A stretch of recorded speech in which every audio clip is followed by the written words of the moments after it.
One day అయిపోయింది. ఇప్పుడిప్పుడే కొంచెం అందరూ సెటిల్ అవుతున్నారు అశ్విన్ రిటైర్మెంట్ నుంచి.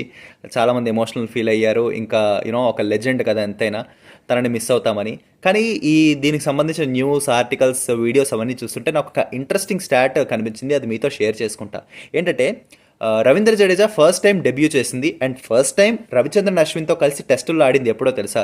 2012లో ఇంగ్లాండ్ టూర్ ఆఫ్ ఇండియా. ఇండియాకు వచ్చింది. మనం ఆ సిరీస్ ఓడిపోయాం కూడా, ఎందుకంటే ఎవరో ఎక్స్పెక్ట్ చేయలేదు. 2-1తో ఇంగ్లాండ్ గెలుచుకుంది. ఆ సిరీస్లోనే ఒక మ్యాచ్లో first time Ashwin and Jadeja కలిసి ఆడారు.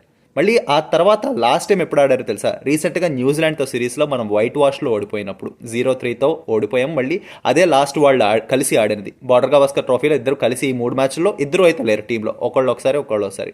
సో రెండు ఒక హ్యూమిలియేటింగ్ డిఫీట్స్ మధ్య 10 ఏళ్లలో ఏముందో తెలుసా? వీళ్ళిద్దరు డామినెన్స్ ఉంది. వీళ్ళిద్దరి డామినెన్స్ వల్లే ఇండియా హోమ్ రికార్డ్ ఆ 10 ఏళ్లలో ఘనంగా ఉంది.